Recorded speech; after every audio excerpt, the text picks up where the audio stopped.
hot. Okay. Lesson 4. This is everything masking. There are two things I want to talk about. What are masks used for, and what do they do?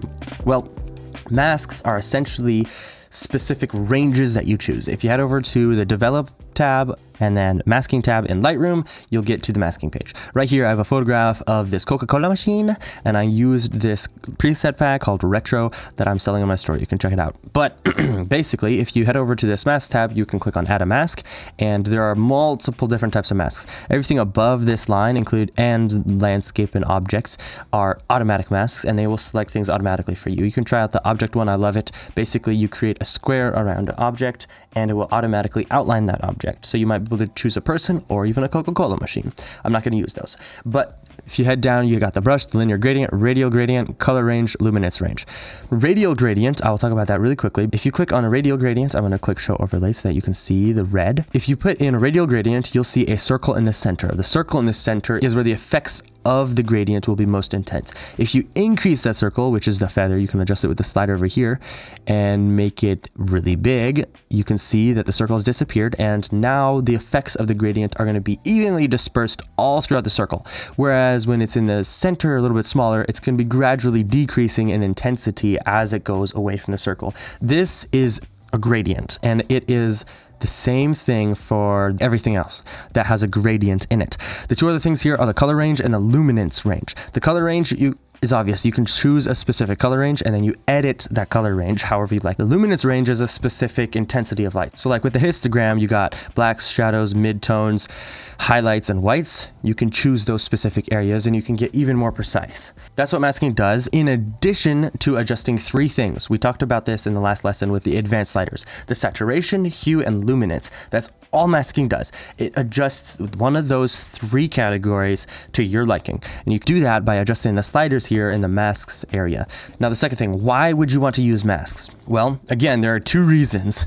You either use masks to create depth or interest. Sometimes you'll have a flat image with a foreground that just doesn't have any difference between it and the subject. So with masks, you can create more of a difference between the subject, in this case, me, and the background. And in this case, a mattress, right? You can use masks to create a difference between those two, which adds depth to the photograph. In this photograph here, there is the floor and then there's the Coca-Cola machine. I can add a gradient on the floor, which is the foreground, and make it a little bit darker. So here we'll head over to the exposure slider, which we have talked about, and just bring it down. And you see how it's making the floor a little bit darker. And what this does is it creates a difference between it and the subject. Obviously, if the floor is really bright and I bring the exposure down to here, then it may just look the same and then there's no difference at all. It's just like same exposure. And the difference that I'm talking about here is exposure difference. It can also be color difference. If I want to make this floor like blue so that the red really sticks out and make the top blue above the Coca-Cola machine blue so that the red sticks out, then I can do that as well. And I'll show you what that looks like. I think that looks kind of cool, actually. But you can see like the difference here. It adds depth and interest to the photograph. You can also add depth with a vignette, which is seen right here. You basically add in a radial gradient and you invert it by clicking on the three dots here, invert, and then you decrease the exposure around it and you create a vignette. Obviously, that's pretty intense. I generally like to do negative 0.2.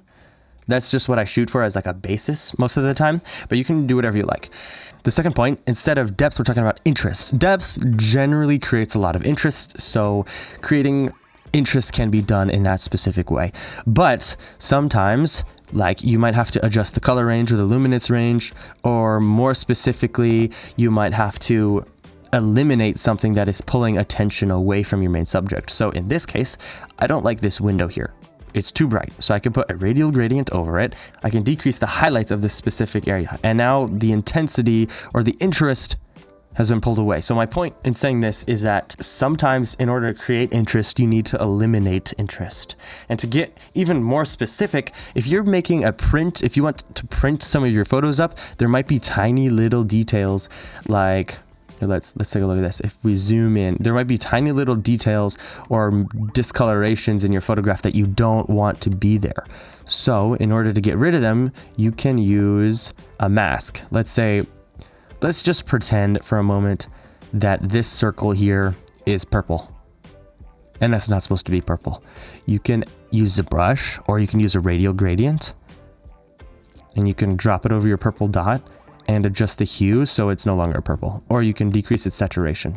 Okay, so you can adjust little tiny micro details if you need to by using masks. The overall goal with using masks is to create interest via depth or the elimination of something that's too interesting. And you can do all that with masks and just apply everything that you've been learning with the advanced sliders and the basic sliders, and you're golden. Thing cool that I've learned, if you set a luminance range mask and you go like right about here and then click show overlay to see where you're at, you can decrease the clarity for this specific area, which we didn't really talk about, but clarity is just, it's clarity. We'll talk about this in a different lesson. You can decrease the clarity and the dehaze almost and make it a little bit more dreamy. It creates a very soft look on the highlight, which can make for a good image. You can see like there's some nice softness there. But that's the end of lesson 4. I hope you enjoyed it and that you're able to learn a lot. I'll see you in the next lesson.